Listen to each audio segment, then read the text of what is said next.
Today's episode is sponsored by the City of Dublin's Division of Economic Development. The City of Dublin provides world-class, tailored business services and resources to ensure the best possible environment for businesses to recruit talent and thrive. Because of this strategic focus and commitment to employer growth, Dublin is the only accredited economic development organization in the state of Ohio. The City of Dublin supports startups and entrepreneurs by offering targeted resources and training programs to grow companies that are financially sustainable, innovative, and committed to creating jobs. Learn how other businesses depend on Dublin. Visit thriveindublinohio.com. Welcome to another episode of the 614 Startups Podcast. My name is Elio Harmon, your host. And you know, one of the things I love about doing this job is that I get to travel more and more. I've been a Columbus guy all my life, but I met my next guest on the road in Cleveland. We connected, we bonded because we're both lovers of content, and he's building something very important out of Cleveland. My guest tonight is Dan Gurman of Orthobrain. Dan, welcome to the show.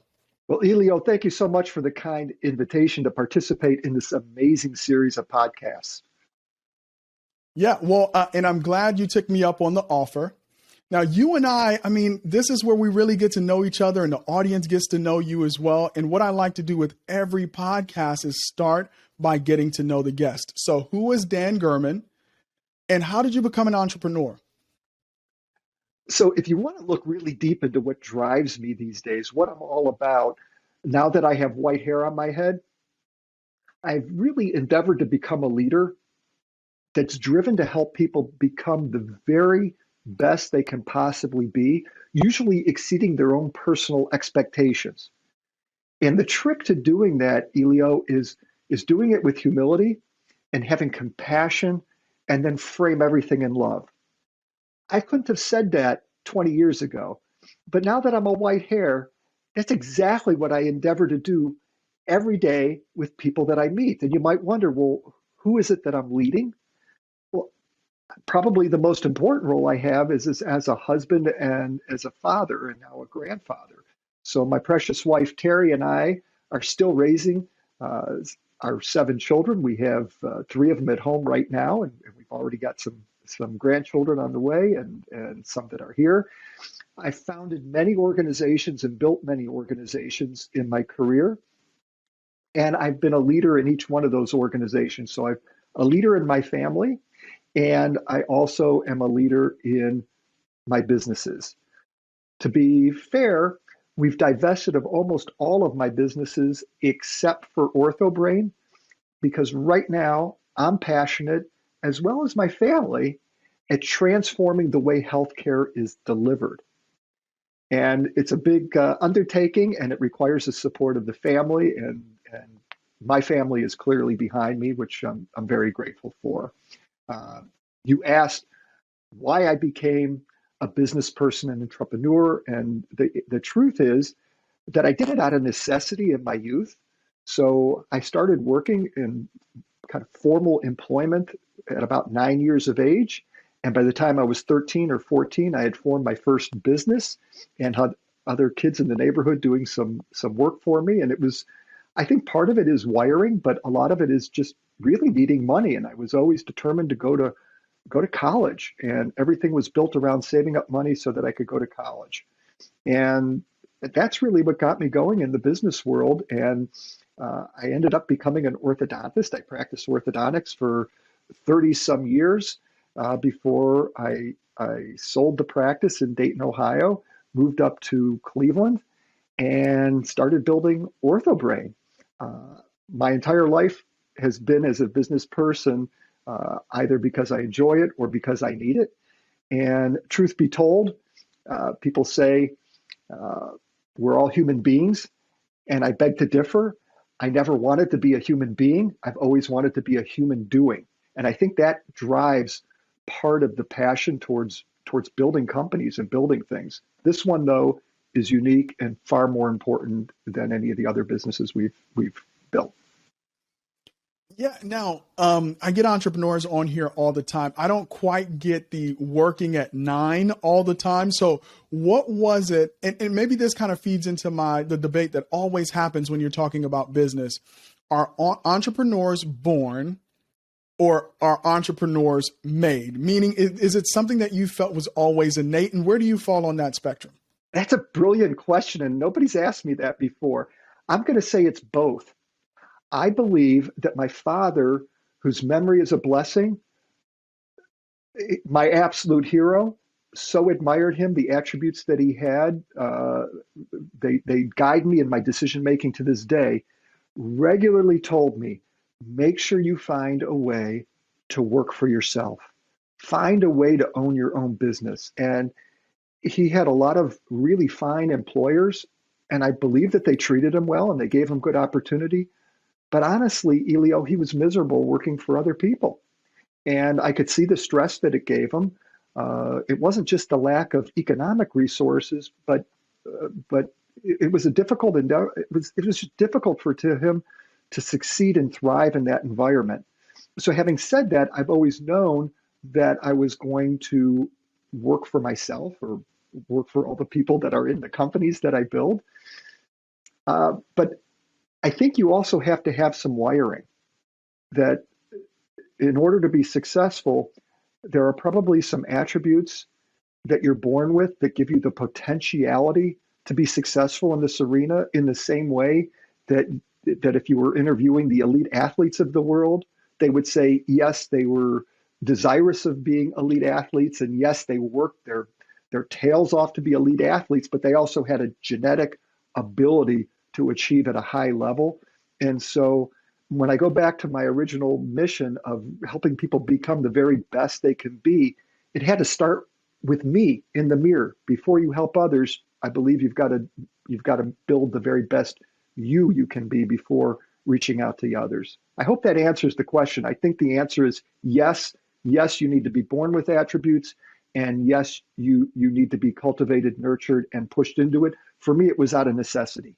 The only way I was getting out of my economic distress was to have very high remuneration with my work. The advice when I got out of college and dental school was to declare bankruptcy, that there was no way I'd ever be able to pay back all my school debt. That Yeah. will give you Yeah. ambition. No, that answers the question. And I think with 7 kids, kudos to you, man. I'm the last of 6. I have one today. So 7 kids. That's brilliant. But you can kind of see that all kids are born.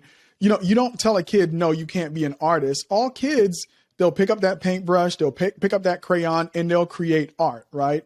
Doesn't necessarily mean that they're going to grow up to be artists. I feel like we're born unlimited, right? So this idea of an entrepreneur, I think we're born unlimited, but the people who grow up to become entrepreneurs see businesses everywhere, right? Just like you might imagine, like somebody who's born to be a musician can hear music anywhere. They can hear the birds singing. It just feels like that sense to them is more developed.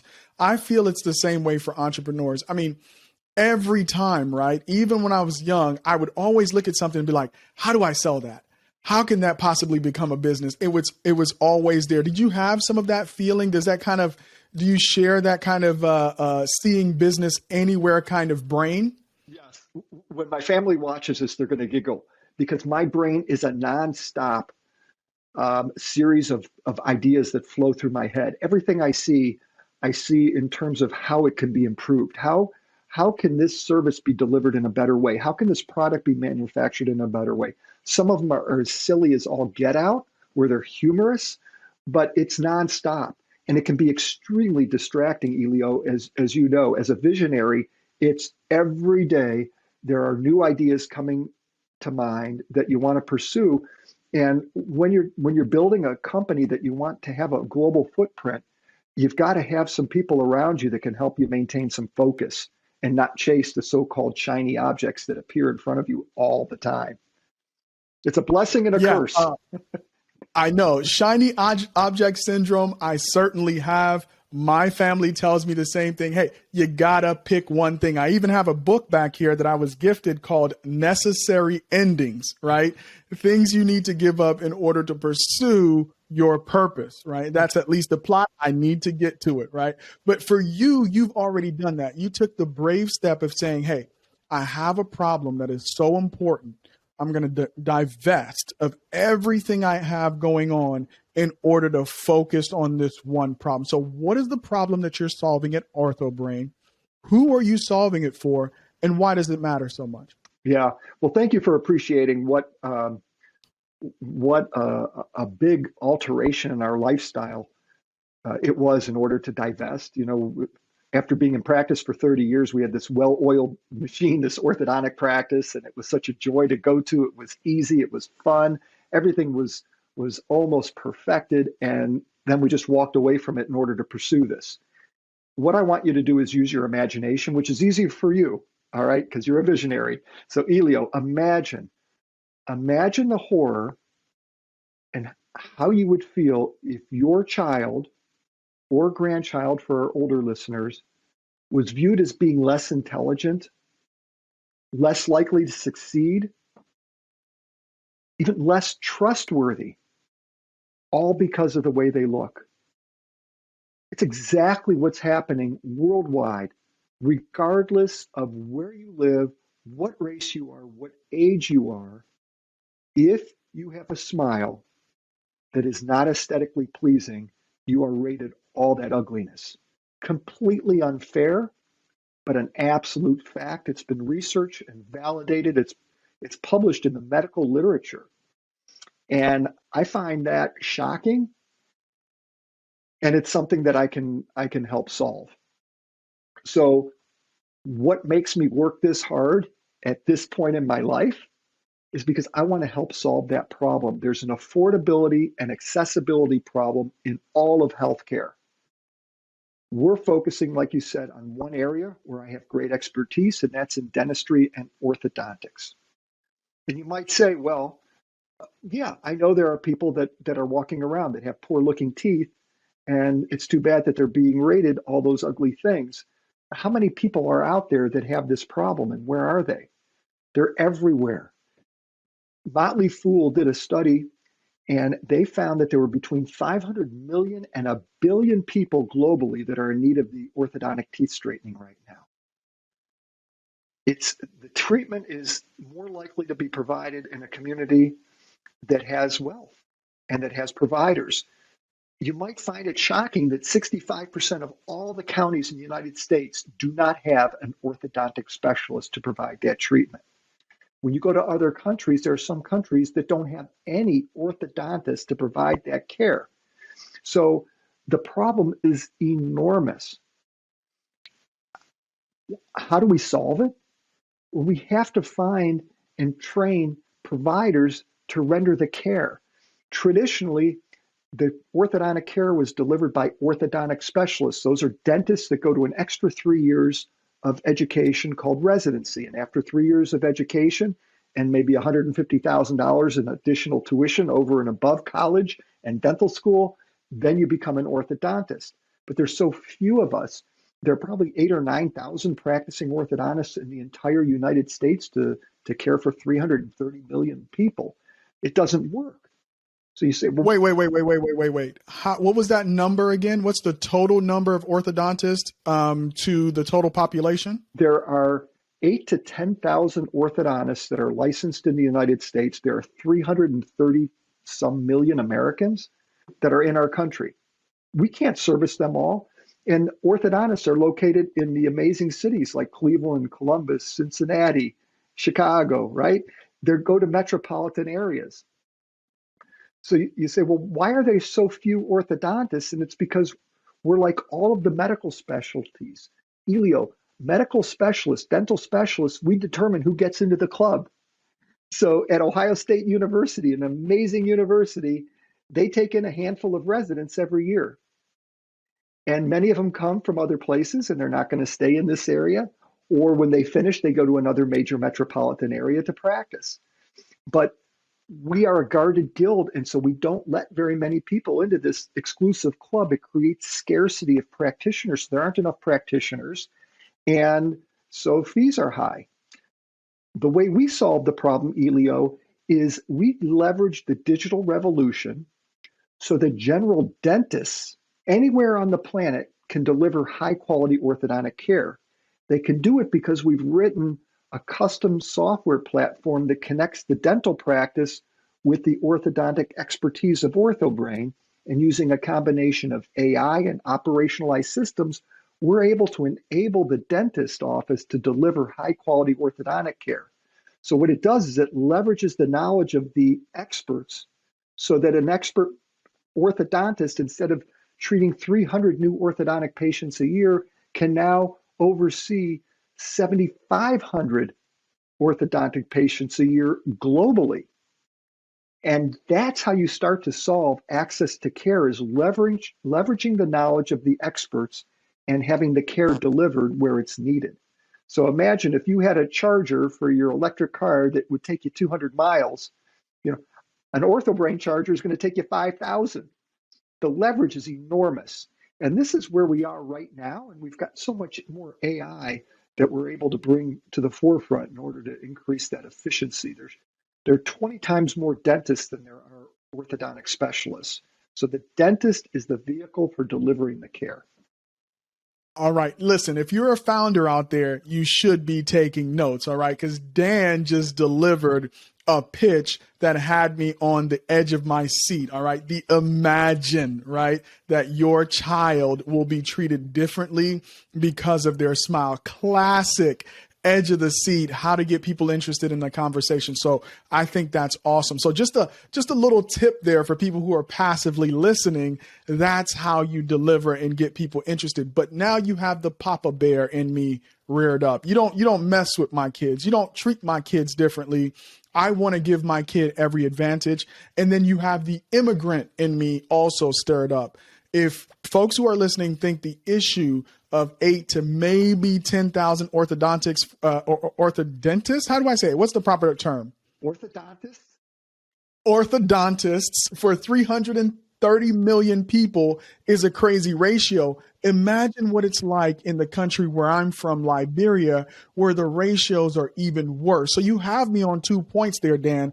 I'm super interested. We're going to keep this cliffhanger going. We're going to go into a break. All right. So if you want to hear how this system actually works to leverage and change the world, you're going to stay tuned with my conversation with Dan Gurman of OrthoBrain. We'll be right back.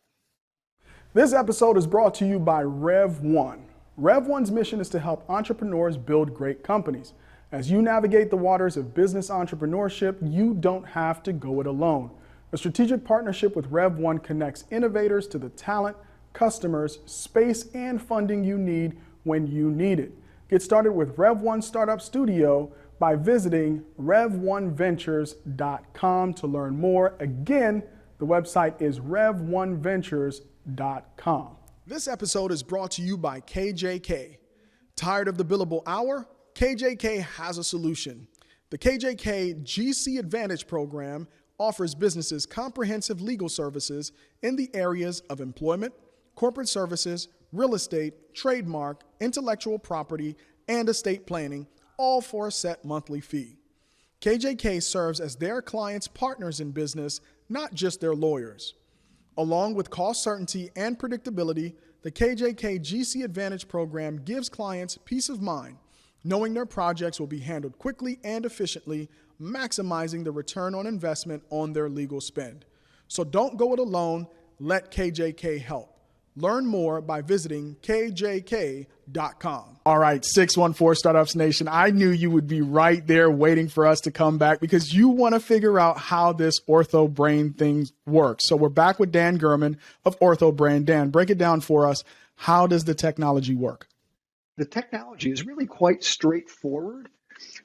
What the dentist office does is collect some basic information on the patient and share it through our secure portal so that OrthoBrain experts can view the information. What type of information do we need?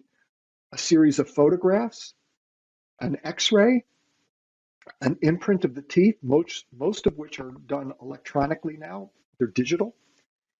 And what the patient and dentist expectations are. Once that information is received, then we're able to create a list of all the problems, what the prognosis is for correcting each of those problems, and a summary plan for the dentist. The dentist is able to take the information that we provide, we call it a perfect smile plan. They take that information and it's a roadmap on how to take the patient from crooked teeth and unesthetic smile to perfect looking teeth and a great functional healthy bite. The instructions are all put inside the communication, the perfect smile plan that the dentist office receives. So we figured out how to operationalize the delivery of care. And what that does is it gives consistency uh, for the practitioner. So they have predictable results. We came up with all those systems by me treating 30,000 patients in my career and teaching those systems to thousands of dentists worldwide before starting OrthoBrain. So it's a digital platform connecting the dentist office with OrthoBrain. The communication portals are all open so that the dentist office is able to reach OrthoBrain for on-demand educational points and support. Most of the education is around procedures, and most of it has been recorded by video in the form of an instruction. So we have snackable, bite-sized pieces of knowledge that we're able to provide to the dentist office for them to be able to deliver the care. We do not teach a dentist to be an orthodontist. They never become a true specialist. We can't give them all that knowledge, no matter how many courses and educational pieces we give them, but we can teach them how to deliver the care with the expertise of OrthoBrain behind them. So they feel, what the dentist office says is, we feel like we have an entire orthodontic team at our hip, standing with us while we're delivering care, even though we're not there. It's all digital. It's all based on a digital platform. Okay, so I'm in a hurry, man. I got to get. I want so much so fast, but you're giving me bite size, right? Pardon the pun. Okay, we're doing dental puns right now. But so you deliver the plan, and the dentist reviews that plan with their patient. But how do we go from a plan to remedy whatever the issue is to the remedy itself? Because not only do they need the knowledge, they actually need the practical way of providing treatment. So what bridges the gap once they have the plan? How do they get them to the end result? So when a patient is going to have treatment with the see-through aligners, everybody's heard the term Invisalign. Invisalign is like saying Kleenex. There are lots of brands, including an OrthoBrain brand of aligner. If it's an aligner, OrthoBrain designs the aligners and then has the aligner shipped to the dentist office so that the dentist can deliver them to the patient. So OrthoBrain does all the work behind the curtain. No patient needs to know that there's an OrthoBrain that is overseeing the design and the treatment plan. We do the same with braces. If the patient is going to have braces on their teeth, OrthoBrain creates the proper braces design to affect the right teeth movements to end up with that perfect smile. And you might wonder, well, how does a dentist know how to put the braces on? And we've leveraged the digital world in order to create digitally created braces. So the way the braces are placed is that they're inside a transfer tray. Think of a custom glove that fits the teeth, and it only fits that patient's teeth that you're working on. And inside that special glove that only fits that patient are braces. And those braces merely need a little bit of glue put on the back of them, the glove placed on the teeth. Given a couple of minutes, the glue sets up, you take the glove off, and all the braces are on the teeth in a perfectly placed position because we created the position of the brace in the digital world on a computer, magnifying the tooth so that the tooth is as big as my head is on this screen, and I can put the brace exactly where I want it. So now you can have the orthodontic team place the brackets, as long as the state allows that delegation level. But for most offices, the staff can put the braces on with expertise that rivals that or exceeds that of a real orthodontic specialist. So we're creating a simplified version of doing orthodontics very much along the same lines as I did in my practice, where I became the conductor of this beautiful orchestra with everybody on my team delivering their portion of the care at a very, very high level so that we consistently got great outcomes with very, very high profitability. The dentist is able to function the same manner. And for the dentist, this should be the single most profitable procedure that they perform in their practice. Okay, you already answered my next question, which was, what does it look like for a dentist who has orthobrain fully implemented? But I mean, it's going to be the number one most profitable service that they provide. What are some of the other benefits to a dentist for implementing orthobrain?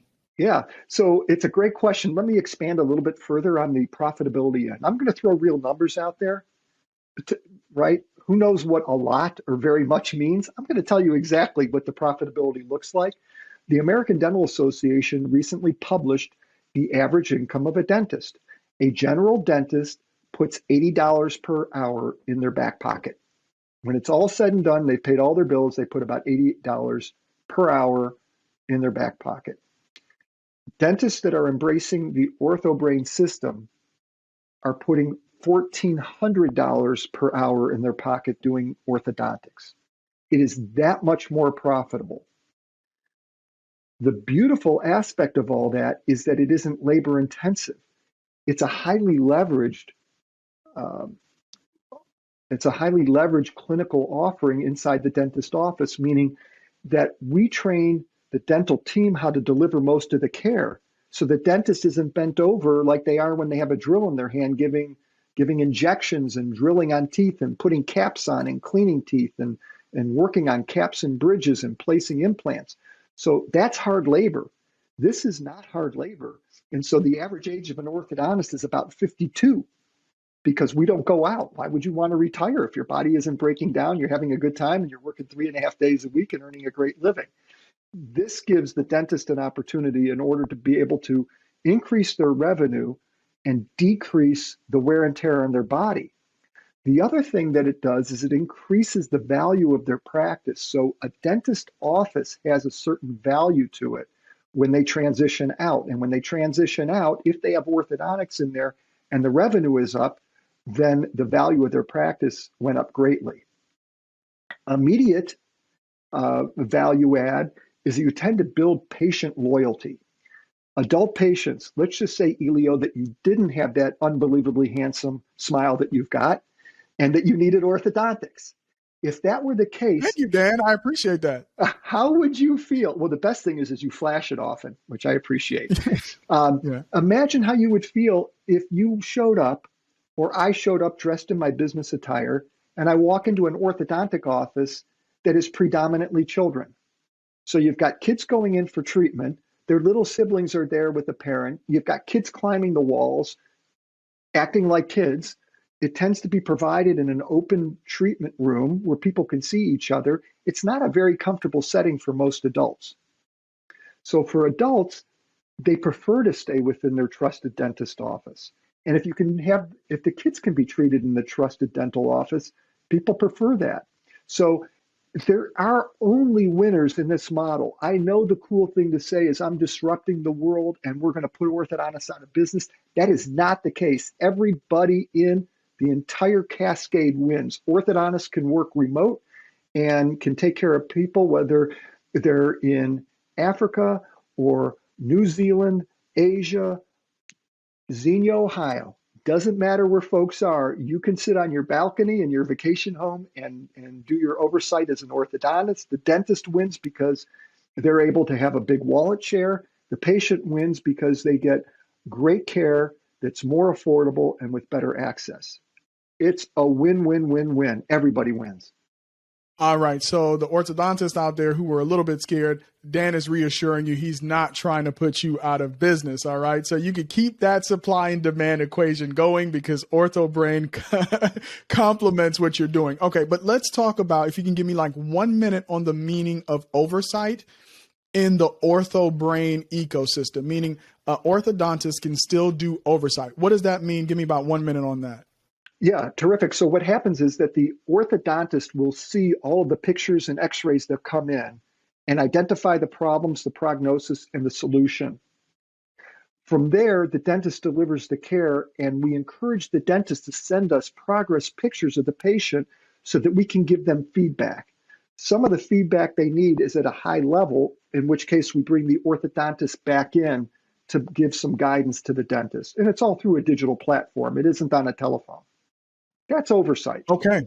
Okay, perfect. So I was so relaxed, I forgot I needed to be in the middle of the camera. I was off camera there for a minute, Dan. All right, so you got me, man. I am fully engaged in this conversation with you, but here's what I want to talk about next. So orthodontists are happy, customers are happy, dentists are happy. How do we make the insurance company happy, right? Have you already integrated in kind of the healthcare payment system? Can dentists bill for having your service, or how does that work? How does OrthoBrain monetize? All right, OrthoBrain monetizes because there are 500 million to a billion people out there that need the care. So anywhere you turn, there are people. I'm going to take a look right in our own backyards. You take a look at downtown, at parts of Columbus. I can look at Cleveland or Detroit.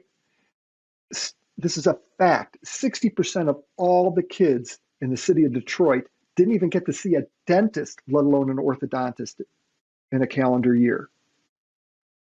That's horrific. We can fix that. So the demand is out there.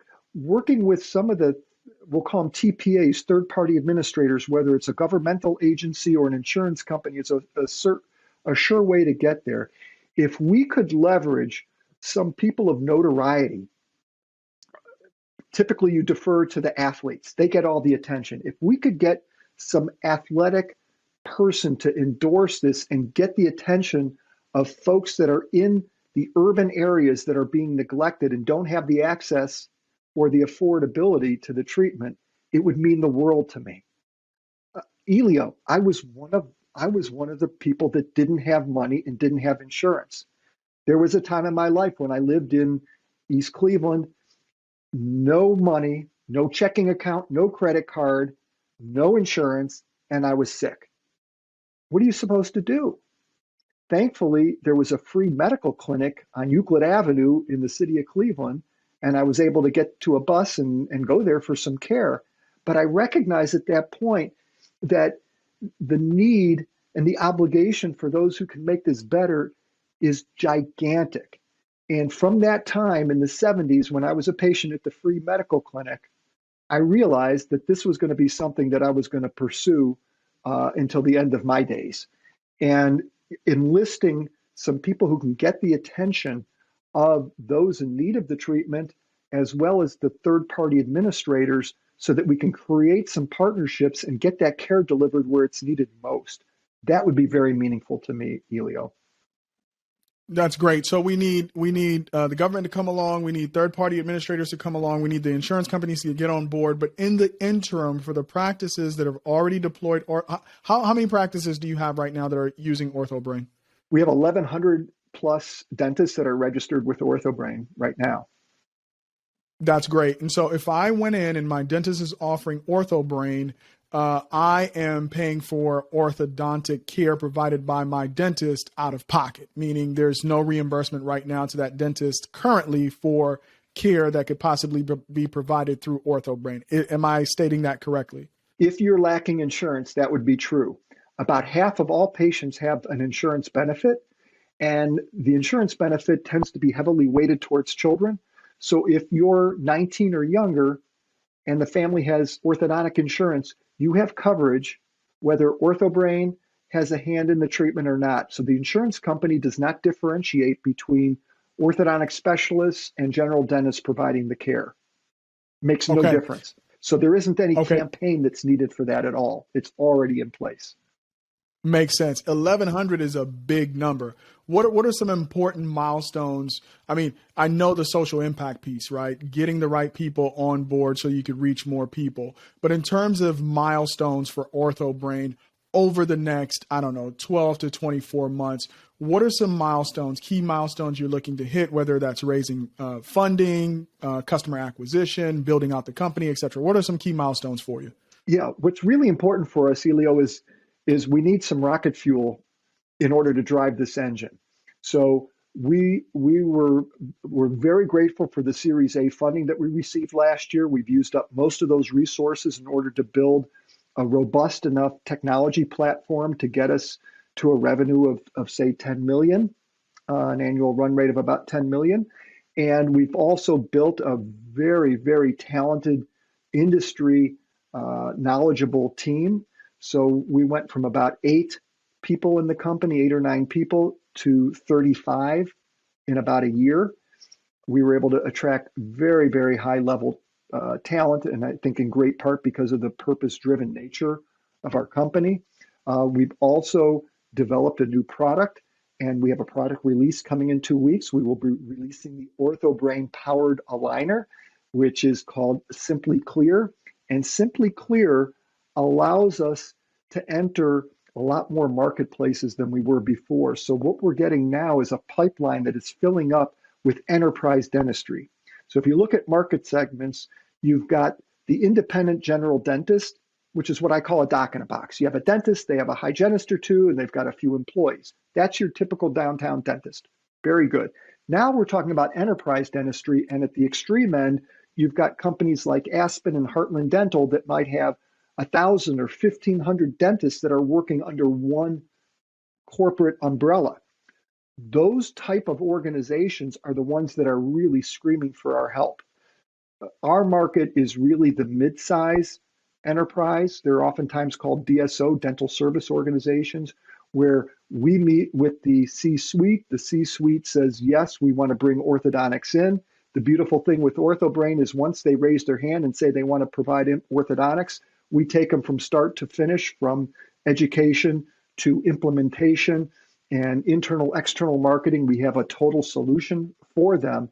And by providing the aligner, it's a one-stop shop. That's where the sweet spot is. So foundationally, we have independent dentists. There are about 1,100 of them. We'd like to grow that to about 15,000 dentists, which is it sounds like a lot of dentists, but there are about 700,000 to 900,000 worldwide, and there are about 200,000 in North America.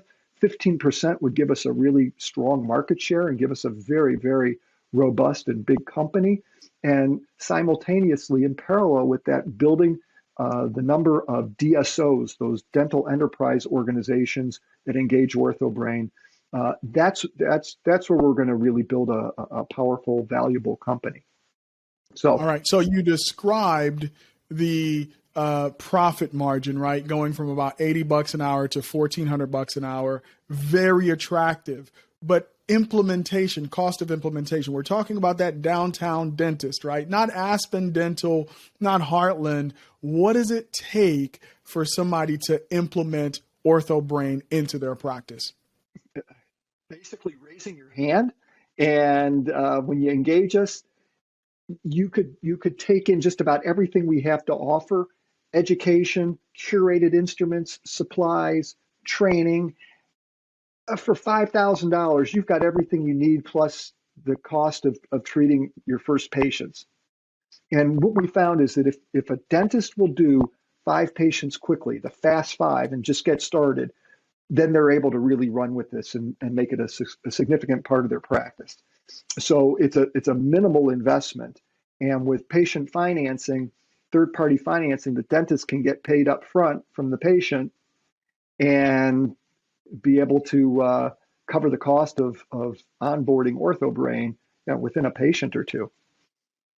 Yeah, $5,000 is not a bad investment. I know medical office practice software sometimes runs into tens of thousands. So these dentists and new equipment and new X-ray machines and all of the technology that a modern dentist needs to use, price tags, they shouldn't have sticker shock at $5,000, right? This is a great investment to make to multiply your profits by an order of magnitude. All right, Dan, you still have me, man. I'm fully invested in this thing at this point. All right, I haven't put any money down, okay, which is one of the reasons why everybody keeps telling me, Elio, you need to look at raising a fund. You have great conversations with people who need funding, and having some funds to deploy, is something that we hope will be on the roadmap for us. All right, guys, we want to get a final word from Dan, so hang around. We're going to get into the nitty gritty of what it takes to be a successful founder right after these messages. Support for the 614 Startups podcast comes from Nationwide. Nationwide's mission is to protect people, businesses, and futures with extraordinary care. To help fulfill that mission, Nationwide is looking to invest its $350 million venture capital investment fund in insurtechs that will help them create new and exciting products and solutions to meet the needs of their customers. If you're interested in partnering with Nationwide's venture capital team, visit nationwideventures.com to learn more. Again, the website is nationwideventures.com. Nationwide is on your side. Support for the 614 Startups podcast comes from Book and Street. Book and Street provides finance and accounting solutions for startups in the Midwest and beyond. From strategic financial support to bookkeeping and everything in between, they've got your back office covered. Let their experienced team of finance and accounting professionals help your startup get it right from the start. Learn more at bookandstreet.com and set up your free 30-minute consultation with their team today. All right, folks, we are back with Dan Gurman of Orthobrain. We're going to wrap this thing up, but here's where it gets a little tough. It gets a little personal right here at the end. Final segment, Dan. So what has been the toughest thing for you so far while building Orthobrain? Terrific question. And I'm going to say that this is really unique to me. It might not apply to your other listeners. But before I get into that, Elio, I think there was an ask right before the break. You brought up the idea of you having a fund and starting a fund. And I want to be the first to contribute to your fund. I want to invest in your fund. I believe in you. So with your permission, I'd like to send you your first $1 million. Listen, I love it. You got to put your face on the money. Have you seen Coming to America? I've heard of it. All right. He has his own money. All right, Dan, I got you. All right. So listen, I'm behind you, Elio. So let's talk about that offline. Here's the unique problem that the biggest problem for me is focus. We talked about that a little bit earlier, that the number of ideas that come in can get distracting and they can take you off course. My father's advice was always to put blinders on and keep your eye on the main thing. And so I had to really dovetail into finding the right people to work with me, whether it's board of advisors or full-time employees, that people that can help keep me focused and make sure that we're spending my energy in the most productive manner. I'd say that's been my biggest challenge. I don't know that it is for others, but it's mine. All right. And so I think that you gave us a twofer here. What was difficult for you, but also what could serve as great advice for entrepreneurs, which is focus. Part of doing your job well, part of being successful is that opportunities just keep coming. And so how do you stay focused on the things that got you successful? So you could stay there in terms of advice for entrepreneurs, or you could add to it, or this is your opportunity for the final word. Yeah, I think that everybody who's leading a company has to have conscious incompetence. You have to really know what it is that you don't know so you can fill gaps. Like Rocky said in the movie, you got to fill gaps, find people that fill the gaps for you and reach out and get help. We tend to be very confident, bold people that found companies, but we need the humility, confident humility to go out and say, I'm not an expert in this or that. Let me find people to give me advice and find really smart people to advise us. We've got to be willing to rethink our positions. A lot of times we dig in and we know we have to be persistent in order to be successful, but don't be persistent going in the wrong direction. Markets change. The voice of the customer has to be heard. There was a great book I just read by Adam Grant that's called Think Again. Take a look at your positions, whatever they are, whether it's in your business or your personal life, and reevaluate them and say, what evidence could come available that would cause me to change my mind? Because as a leader of a business, you've got to be ready to pivot so that you can succeed. And we have an advantage over big companies because we can pivot very fast. All right. So if I have when I have that $1 million to give you, or if there's a dentist or a dentist friend that I know, who wants to join OrthoBrain, one, how do investors get a hold of you? And then two, if you have potential clients, how do they get a hold of OrthoBrain? The best way to do it is reach out directly to me, Dan at orthobrain.com. Dan at orthobrain.com. And we'll be able to help investors, clients, anybody who has any interest in helping move this project forward. Yeah, Dan, so thank you so much for your time, man. Listen, I haven't been this excited about a company. I don't say that a lot about a lot of companies. Like you said, Papa Bear came out there when you were talking about the potential impact of self-image and how people get treated because of the way their smile looks. And then also the potential to bring this service global, right? A lot of times I'm talking to people who are looking at their first kind of market, right? Super, kind of US focused, but this has the potential to go international rather quickly. So thank you so much for coming on the show and sharing your vision with us. I think we came full circle on this show where we started about your big step to divest in order to focus. And then your toughest thing is focus. So even with just one business, it's a continuous kind of trimming down and focusing on the essentials. And that's my big takeaway from this. So Dan, thank you so much for your time. And everybody listening, we know you're super busy. We appreciate you tuning in and listening to us. Until next time, peace. That's a wrap, folks. You can find this and all our episodes on our website, 614startups.com, Apple Podcasts, Spotify, Anchor, and all your favorite podcasting platforms. Don't forget to subscribe and write a review. If you'd like updates sent directly to your inbox, you can sign up for our weekly newsletter on the website. To engage in the 614 Startups community, follow us on LinkedIn, Twitter, Facebook, and Instagram at 614 Startups on all platforms and join the conversation.